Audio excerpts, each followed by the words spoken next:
The same religion that's capable of hideous acts of destruction can also be capable of moments of healing, of restoration, and of hope. But educate a girl, and you educate her entire family. There is a sun within every person. When that anger sets in, write it. Write the letters, but don't send them. You never want to leave concrete proof of insanity.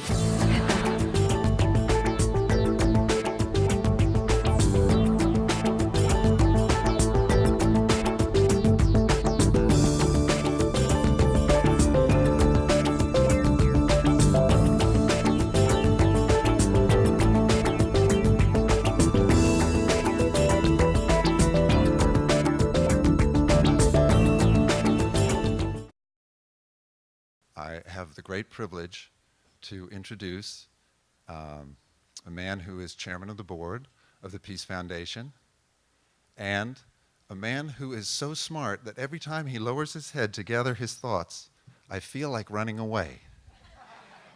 Because I know he's looking at me with his mind's eye, and he's about to just reveal something that I would have never thought of in a million years. His name is Professor Richard Falk. Please come up. My reason for being here is a very happy one. It is to introduce one of our two wonderful honorees. We're very proud at the Foundation to have such individuals of stature, accomplishment, and of extraordinary human qualities.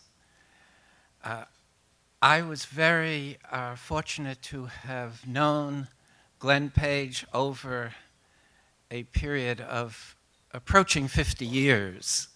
We crossed paths initially as young, anxious, and insecure professors at Princeton University. He moved to a much more beautiful part of the world and left me, abandoned me, but I've forgiven him for that. But in all seriousness, there are very few academic engagements that are as impressive and persevering as the one that Glenn Paige has made over the course of almost his entire adult life. He will leave an unforgettable legacy by this articulation of a visionary possibility of what he, in a very imaginative and original way, calls a non-killing political science. See, and it's very counter-cultural in the best sense. Most of our universities have contributed to a killing political science. How do we use our military strength to achieve our national goals? How do we intervene successfully in foreign societies? But Glenn Paige has, throughout his career, been asking the opposite question. Can we imagine and achieve a non-killing political science? And by that he means a new form of social science that is testable. The idea of a non-killing as distinct from a non-violent political perspective is that life and death create a measurable threshold. And all of his life, he's been an exemplary social scientist. And even in this latest dedication and commitment, it is one of swimming against the current and doing it, though, as a rigorous, disciplined political scientist. And it should be said that it hasn't been easy. He submitted his now newly distinguished volume on non-killing political science to 20 of the leading publishers, and all of them rejected it. And so he published it himself through his own resources. It's now been translated into 22 languages and will remain as an important milestone in efforts to think our way beyond the entrapment of humanity in the war system and militarism.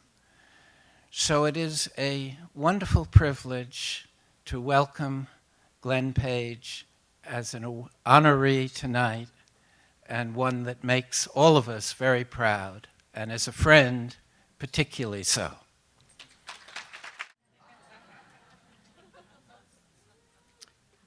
You'll note that I've greeted you with a gesture of non-killing respect for you and for all life. It comes from the nonviolent Jain tradition of India. Since air, like earth and water, is essential for life, Jains avoid conventional clapping as doing violence to life. I invite you to try it out and add it to your repertoire of nonviolent actions. You'll note that it produces an electric group atmosphere of respect for life. Try it out. You look around the room. See how it feels.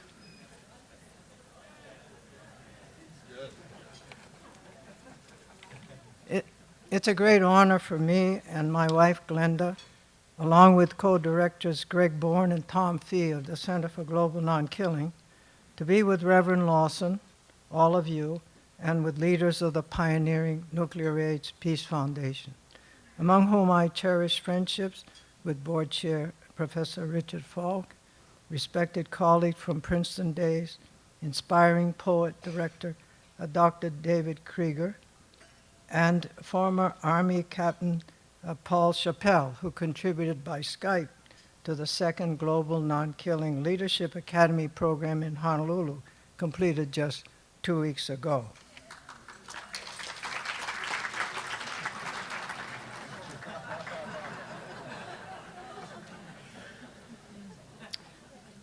Gandhi said, "My life is my message." In this case, however, the message is not the life, but a question. The question is a non-killing society possible? Is it possible for us humans to stop killing each other, from the family to the global community? The question is unusual. For one thing, because the word non-killing is not yet in a standard English dictionary. Let's take a vote. What do you think right now? We might change our minds tomorrow. How many say no? Okay. How many say yes? Oh, the question is it, okay. Here's the question. Here we go again. Is a non-killing society possible? Is it possible where humans don't kill each other? So how many say no? All right. How many say yes? All right. How many say yes and no? How many say I don't know? How many abstain? Good. Whatever you now think, yes or no, you're invited to explore grounds for confidently answering yes. They're set forth in the book Non-Killing Global Political Science. First published in 2002, it has been translated, as Dick Falk said, into 22 languages and 13 more in progress. It's including into Arabic, French, German, Hindi, Italian, Korean, Portuguese, Russian, and Urdu. Chinese and Japanese translations forthcoming. There are grassroots teaching editions in Haitian Creole, in Ogoni and Ijao of the Niger Delta, and Kiswahili of Great Lakes, Africa, the DR Congo, Burundi, and Rwanda. There are many grounds for confidence that we can stop killing each other. Most humans have never killed anyone. Have you killed anybody recently? Otherwise, humanity long ago would have spiraled into extinction. 95 countries have completely abolished the death penalty. 27 countries have no armies. 47 countries accept conscious objection to military service. Spiritual traditions and humanist philosophies proscribe killing. Science promises new understanding of causes and prevention of killing. Components for non-killing societies already have been demonstrated somewhere in human experience. If creatively combined and adapted in any single place, non-killing societies can be approximated even now anywhere. In short, knowledge exists to assist crossing the threshold of lethal pessimism to confidently envision a non-killing global human future. Since ideas can lead, the Distinguished Leadership Award in this case needs to be directed not to a person, but to leadership by an idea, the idea that a killing-free world is possible. The non-killing leadership story is a remarkable one. It starts with spirit, no more killing. Spirit becomes a question. Is a non-killing society possible? The question becomes an answer. Yes.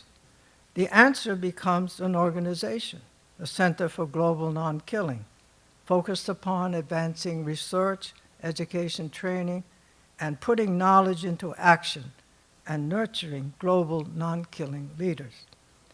The organization affirms the global non-killing spirit, which is invoked in the following way: in remembrance of all who have been killed, of all the killers, of all who have not killed, and of all who have worked to end killing.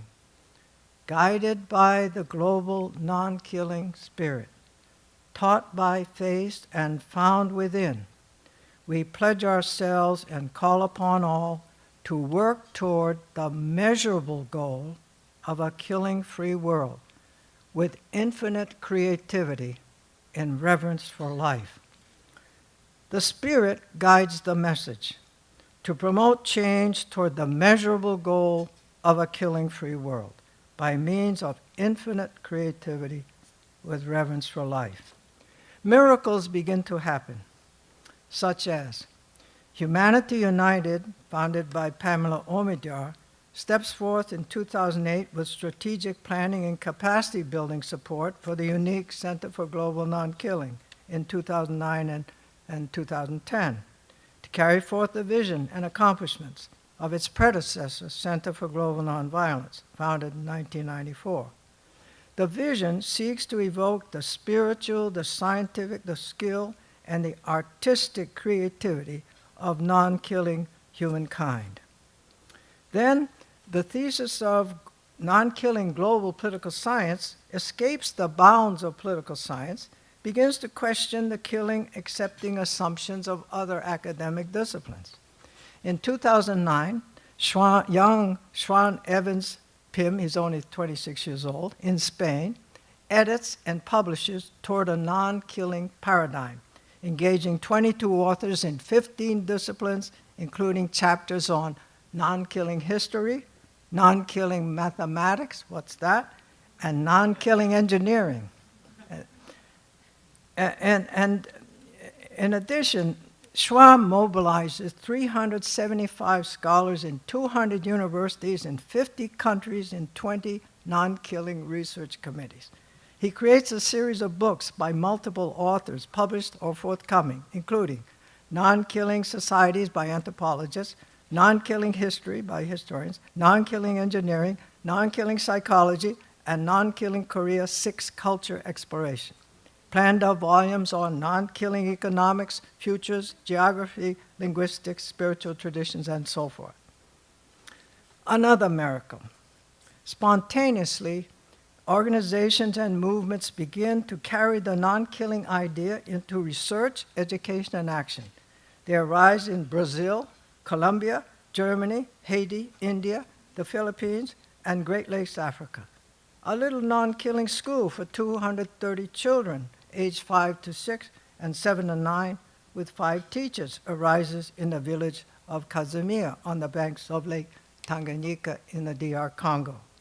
A pioneering non-killing anthropology course is created by Professor Leslie Sponsel at the University of Hawaii. On nurturing leadership, in 2009 and 2010, the first 2 global non-killing leadership academies are held to bring young women and men together for 2 weeks to share experiences and to make plans for non-killing social change in their societies. They review lessons from leaders like Queen Liliuokalani, Gandhi, King, Abdul Ghaffar Khan, Ron Maloney, Petro Kelly, and Governor Guillermo Gaviria of Colombia. Participants come from Bangladesh, Colombia, Germany, Haiti, Hawaii, Ireland, India, Israel, Italy, Kenya, Liberia, Palestine, Philippines, Thailand, Trinidad, and Western Sahara. Going forward, the Center for Global Non-Killing becomes a partner of the WHO Violence Prevention Alliance in its work to eliminate human violence, suicide, homicide, and collective violence as a, quote, preventable disease. Introduced by Nobel Peace Laureate Murray Maguire, the center becomes a friend of the Nobel Peace Laureates World Summits and contributes to Principle 13 of the Charter for a World Without Violence. Everyone has the right not to be killed and the responsibility not to kill others. What does the non-killing idea mean for support for the work of the Nuclear Age Peace Foundation and other great organizations that celebrate life while working for a world free of war and other threats to human survival and well-being? It simply means adding non-killing confidence to inspired work for nuclear disarmament and security, economic well-being, freedom and human rights, protection of the biosphere, and every other issue requiring universal problem-solving cooperation.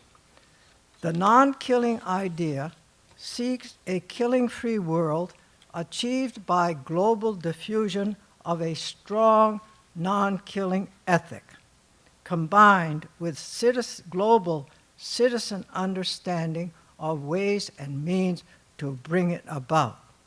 It is a process in which each human being who shares the air and precious gift of life on earth, now and in the future, becomes a center for global non-killing. And so I share with you a non-killing gesture, a question: is a non-killing society possible? An answer: yes, and some evidence that the ancient non-killing idea is beginning to lead anew in the 21st century. More can be found on the website of the Center for Global Non-Killing, nonkilling.org. To all of you, Glenda and I bring warmest aloha from Hawaii.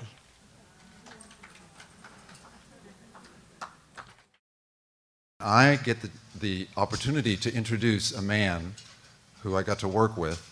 It was great joy, and who I have a lot of admiration for, because along with 3 other gentlemen, he founded the Nuclear Age Peace Foundation in 1982. He knew that the world needed to take action, and since then he's dedicated his life to working towards peace and to working towards a world free of nuclear weapons. Please welcome David KRIEGER, President of the Nuclear Age Peace Foundation.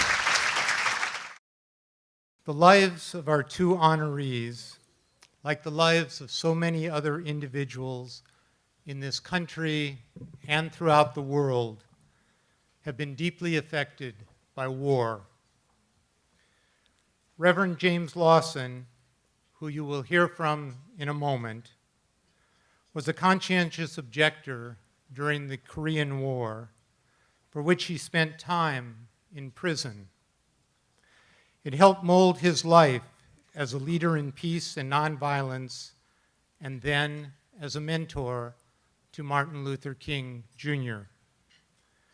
Professor Glenn Paige served as an enlisted man and officer in the Korean War, and then wrote a book justifying that war. Later, he would take the unusual step of criticizing his own book and conclude that there was no justification for killing in that war or in any war. For both men, the experience of war changed the course of their lives and put them on the path to peace. One of the great myths of our time is that war creates peace. It does not. War breeds war, laying the groundwork for future wars.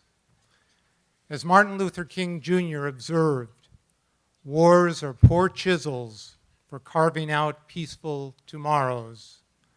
We must pursue peaceful ends through peaceful means.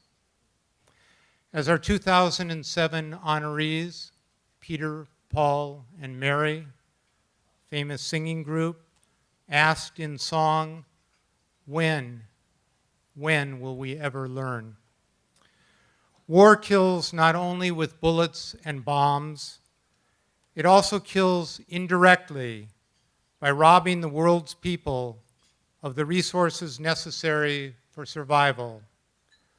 As President Eisenhower emphasized in his farewell address, every gun that is made, every warship launched, every rocket fired signifies, in the final sense, a theft from those who hunger and are not fed, those who are cold and are not clothed. The world is spending more than $1.5 trillion annually on war and its preparation. While it does so, the United Nations struggles to raise the needed resources to meet its 8 Millennium Development Goals, which are to eradicate poverty and hunger, achieve universal primary education, promote gender equality and empower women, reduce child mortality, improve maternal health, combat HIV/AIDS, malaria, and other diseases, ensure environmental sustainability, and build a global partnership for development. What is amazing is that for only 5 to 10% of global military expenditures annually for the next 5 years, the world could reach the markers that have been set for these Millennium Development Goals by the year 2015. Instead, we choose to use our scientific and financial resources to build and deploy ever more powerful weapons. It is a soul-deadening exercise.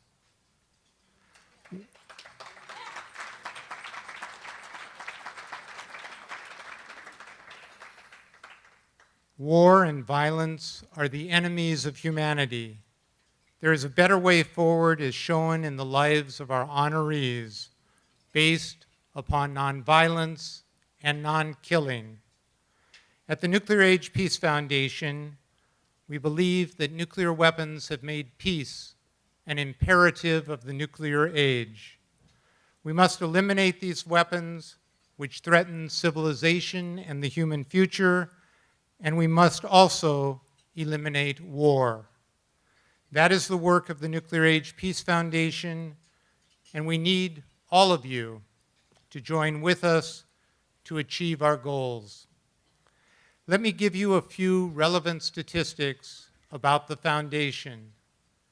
Our membership is over 37,000 people. More than 30,000 individuals participate in our Action Alert Network, sending messages relevant to political actions. Our Peace Leadership Program Director, Paul Chappell, a 2002 West Point graduate who served for 7 years after that in the military and joined us last year, has given over 100 talks in the last year to high schools, universities, churches, activist organizations, and veterans groups throughout the country. There are over 2,100 people now in our Peace Leadership Program. Some 700,000 people have visited our wagingpeace.org and nuclearfiles.org websites in the past year. Our Sunflower e-newsletter is distributed to tens of thousands of people throughout the world. We are intent upon breaking down the walls of ignorance, apathy, and complacency that surround issues of nuclear weapons and war, and replacing them with new and abundant energy and commitment directed toward peace and human survival. This is the responsibility to future generations demanded of those of us alive on our planet today.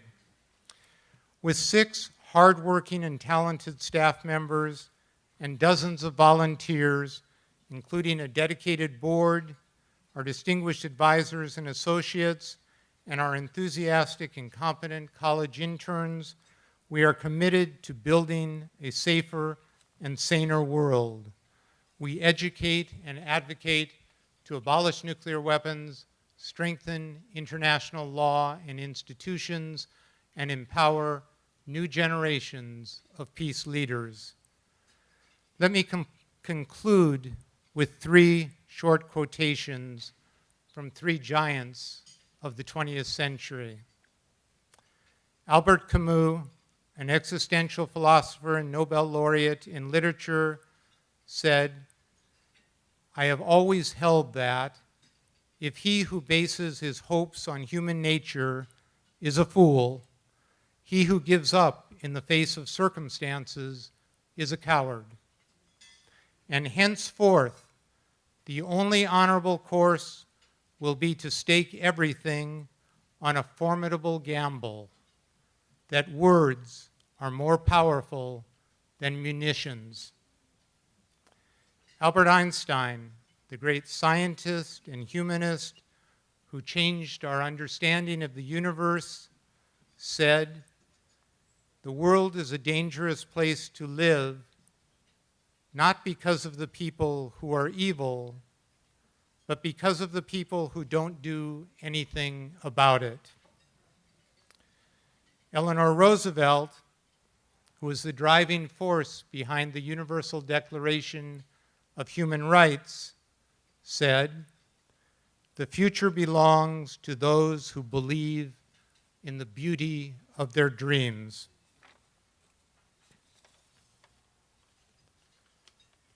It is in the creative tension between words and action that we must seek to fulfill our dreams. May we never lose hold of the dream of peace.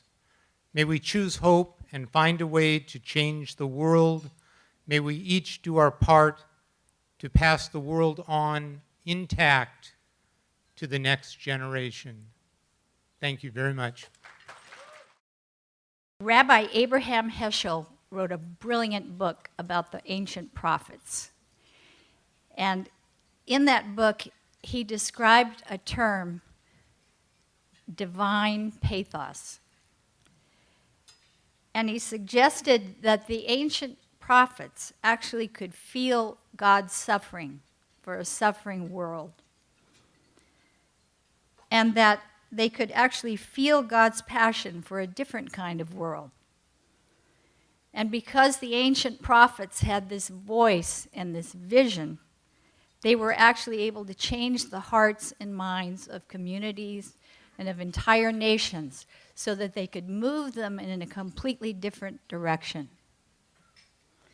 Tonight we honor a contemporary prophet in Reverend James Lawson.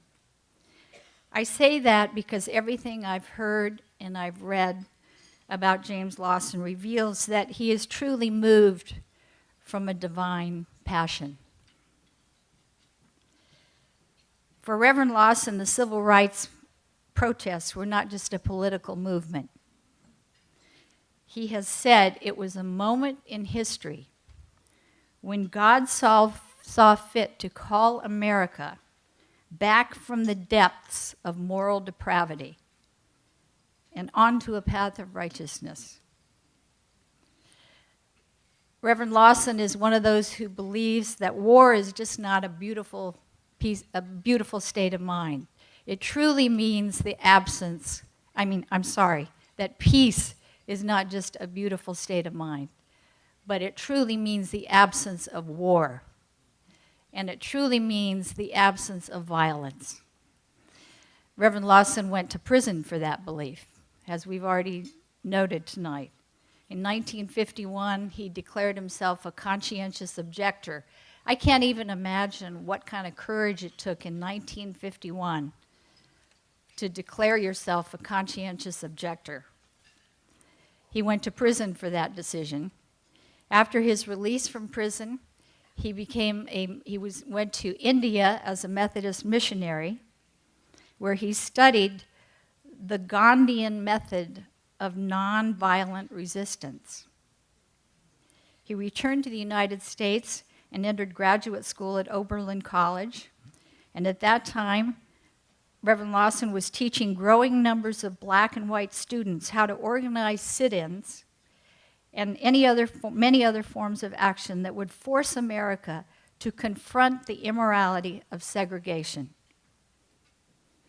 In 1957, a professor introduced him to Martin Luther King. And it was Dr. King who recognized the work of James Lawson as a model for nonviolence. He recognized that Reverend Lawson had produced the blueprint for the nonviolence in this emerging movement. Reverend Lawson helped coordinate the Freedom Rides in 1961, the Meredith March in 1966.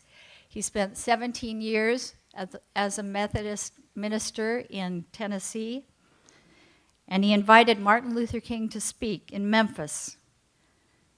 A day after giving that famous mountaintop speech, which we all remember and we all know about, Dr. King was assassinated.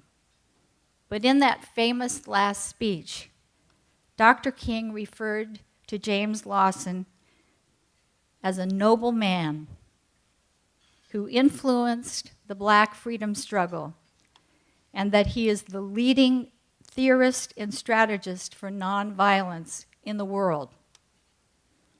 The same can be said for Reverend Lawson today.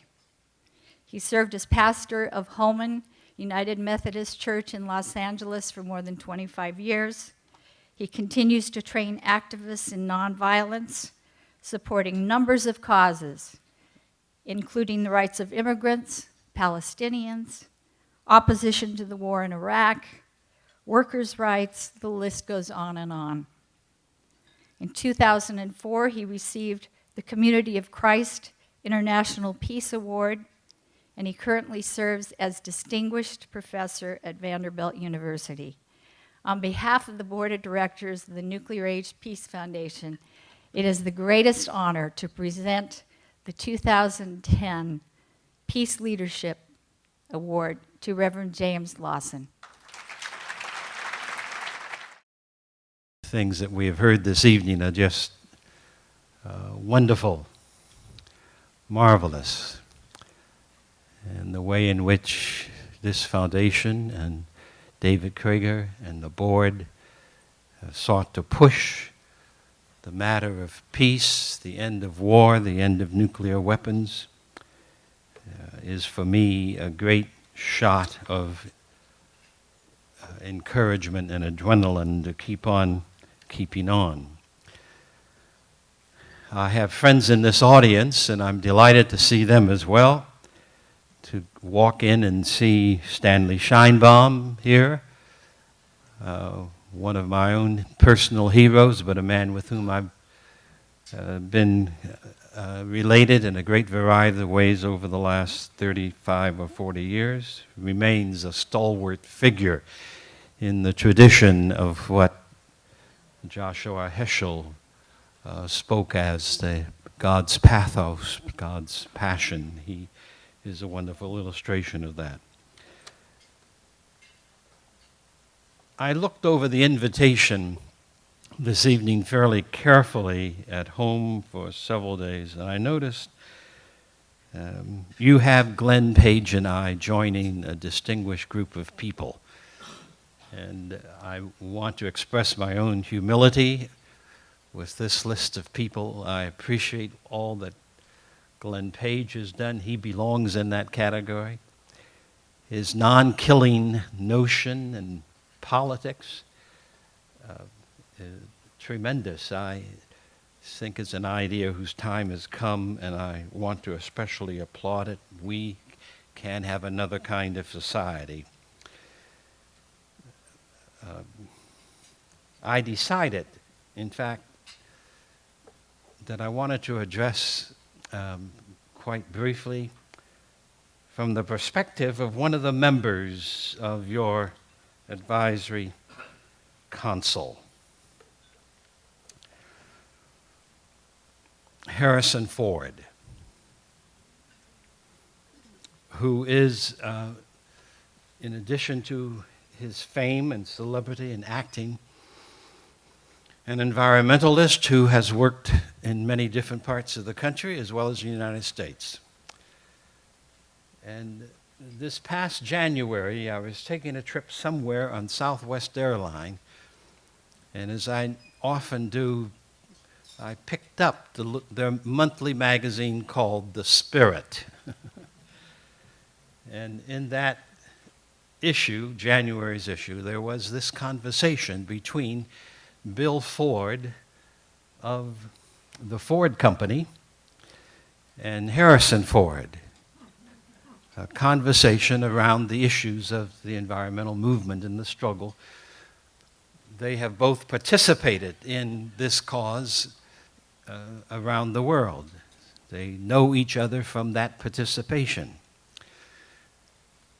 It's a very interesting piece, but towards the end of the piece, Harrison Ford, after talking with Bill Ford about environmental issues and the movement and the struggle, says something like this, and I'm not going to quote it exactly, but I'm going to give you literally what he said. He said what he sees now, after the years that he's given to it, he sees the failure of the environmental movement.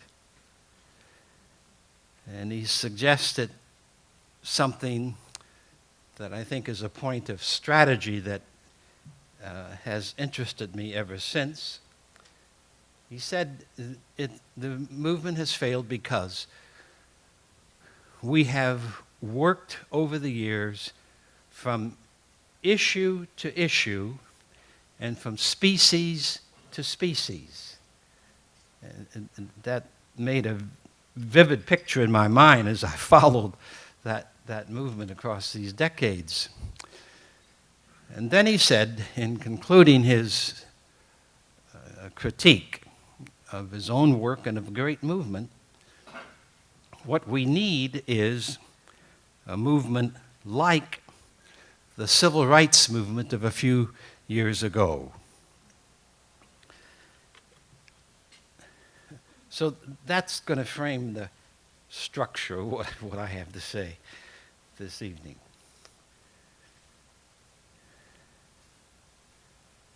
In many ways, we who are the advocates of peace and we who want peace have obviously failed in our own country and in the world. But one can say this about the civil rights movement. One can say this about the anti-poverty movement. One can say this about the living wage movement, of which I've been a part for some now 25 years, I suspect. Many of the critical issues that you and I have worked for and believe in and imagined have, over the last 30 years, probably 30 years, maybe more, have simply not taken off in the mind of people, in the mind of the nation, and we know our work remains in many, many different ways and forms. We of the peace movement have failed.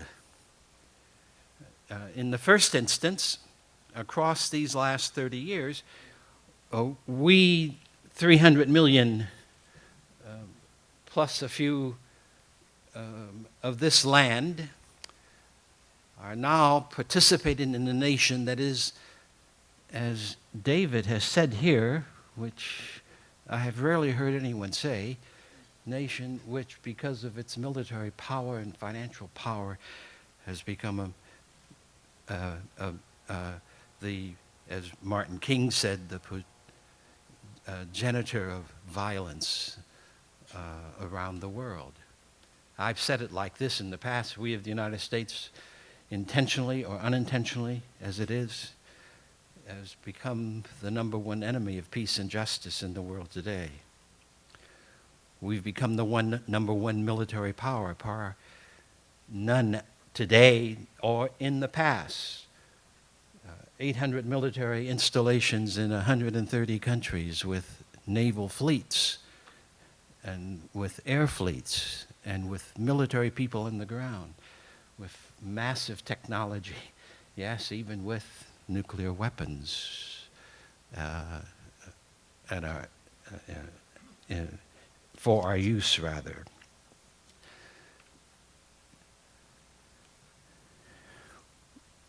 The nation has become a military security nation in many different ways, whether we've liked it or not, or whether we ourselves are or have been victims of it.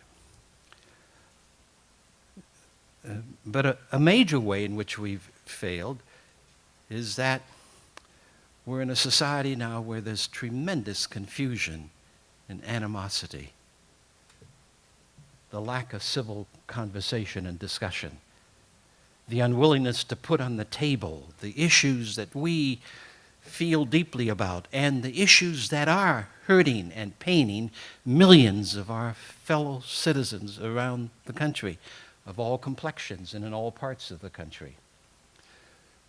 Our own visions for our land are being smashed steadily by a media that talks and talks and talks and talks and talks, but very rarely about real human beings, very rarely about our country, very rarely about this magnificent 300 million people that we represent. On almost every issue in the present electoral scheme, there is little common sense being put on the table. There is very little wisdom from our own past as a nation, and the wisdom of the human race is nowhere to be found to that extent in most of the election campaigns. And I'm sure there are a few where that's not the case, but most of the ones we hear about and read about, that wisdom from our own ancestry of the human race is simply not there. Take this matter of the nuclear weapons. This issue is a very personal issue with me. August the 6th, 1945, I was preparing for my senior year in high school in Massillon, Ohio, when the bomb dropped on the 6th, Nagasaki, and then the second bomb on Hiroshima on August the 9th. For quite a number of years now, I've tried to observe those 2 days in some ways of contemplation and peace. Within a few days after the 9th of August, the National Forensic League of the country sent out urgent letters to high schools across the country saying the topic that had been designated for 1945-46 has been changed. It is now, does the atomic bomb make mass armies obsolete? So for the next 9 months, my colleagues and I in that Washington high school studied and explored and read about this question, about which there was very little written. It was 3 months after that topic was chosen that the director of the Manhattan Project wrote a book called The Manhattan Project. No one knew very much about this at all. So I learned in my reading of the soldiers of World War II in 1945 who went into Japan to occupy Nagasaki and Hiroshima. They were told that the radiation was beneath the levels, so it would not affect them. And when they began to report their sickness, they were told that whatever it was not connected to the bomb. It took 30 years before the Army and the Navy and the U.S. government admitted that the impact of those weapons after the fact, the impact of those weapons upon those men had indeed produced the things that the men and their wives and their families were reporting across the decades. Now, the weapons must be abolished, not just nuclear weapons, but also every form of mass destruction weapons must be abolished.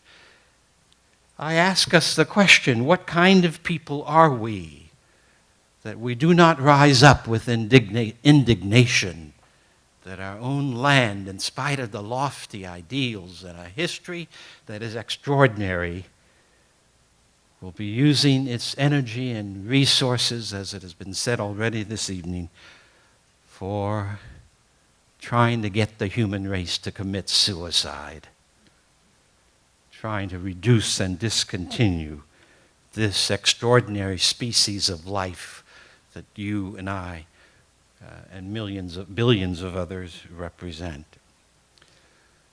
Well, I want to go to the second point here, namely that we have not persuaded the American people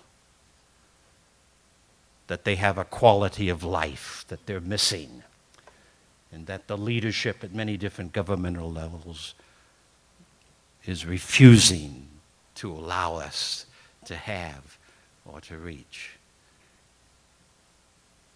And that comes then to the concluding point that I wish to make, namely that all of the good work we are doing, somehow, we must help to ignite a nonviolent struggle in the 21st century, in our country, in the United States, that will help us on the one side not only to continue to dismantle those elements of our history and of our life today that we know are wrong, unjustified, impractical, at the same moment that we lift up the highest values that we can achieve, namely equality, liberty, and justice for every boy and every man and every girl and every woman in every part of our land, access to life, access to the opportunity for life, access to make of themselves what God decrees their life is about,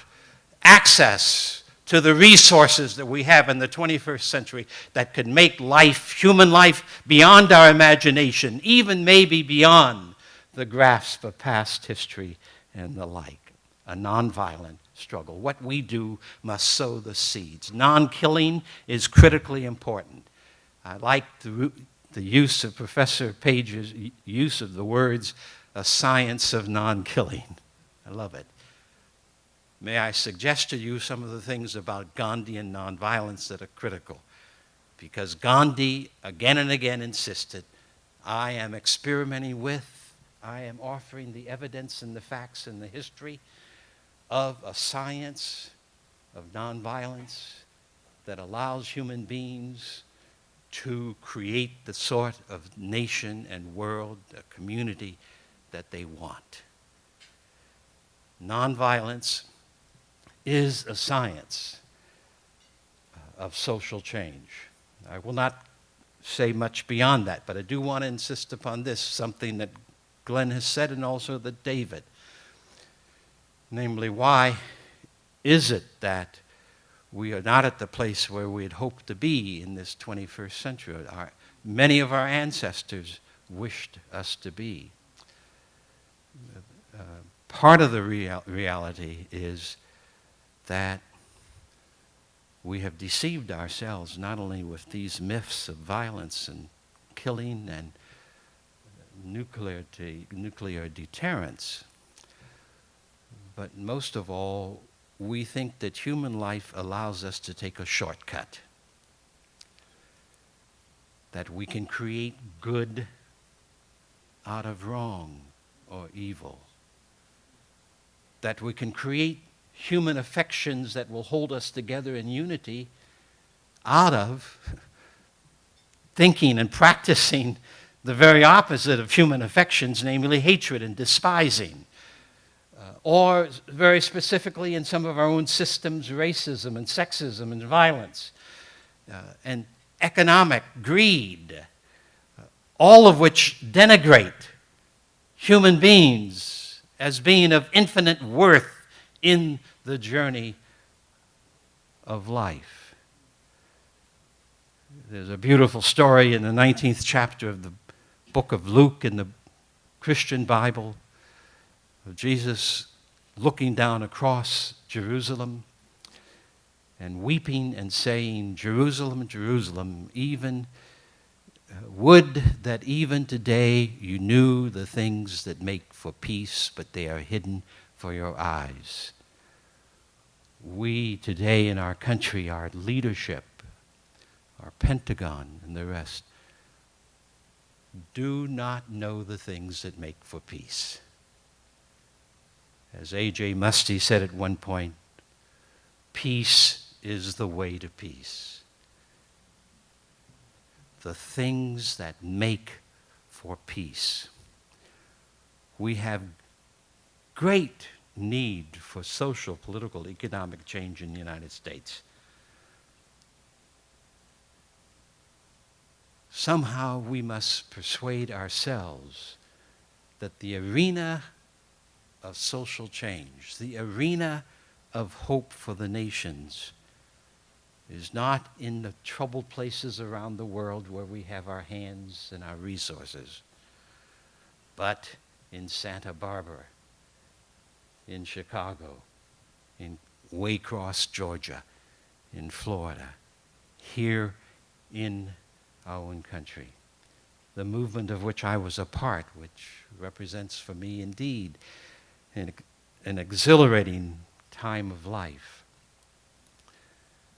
did make the impact because King and Rosa Parks and Fannie Lou Hamer and a whole host of people whose names are long forgotten were convinced, like Gandhi in a very real way, that you cannot resist indignities in life with new indignities.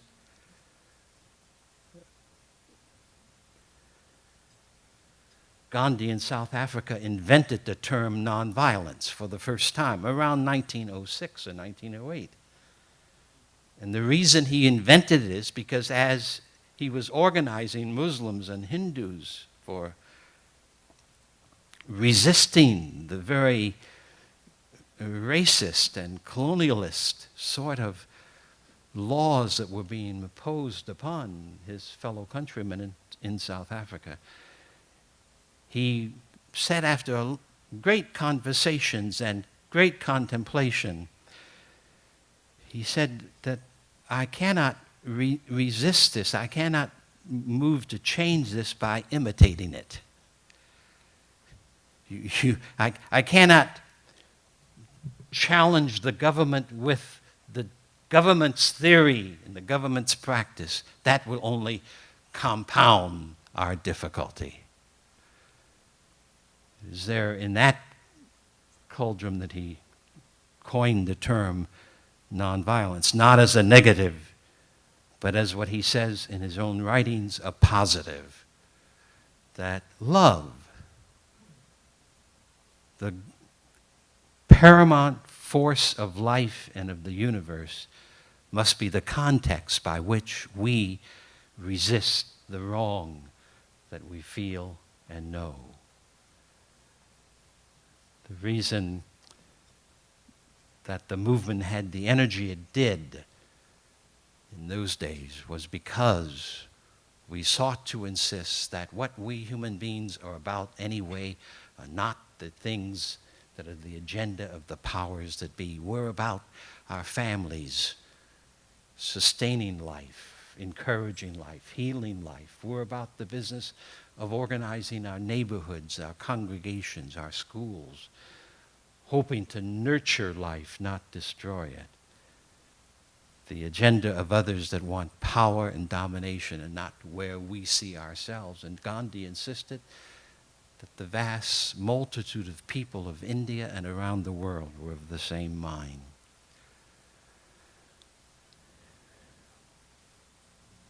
Harrison Ford was right.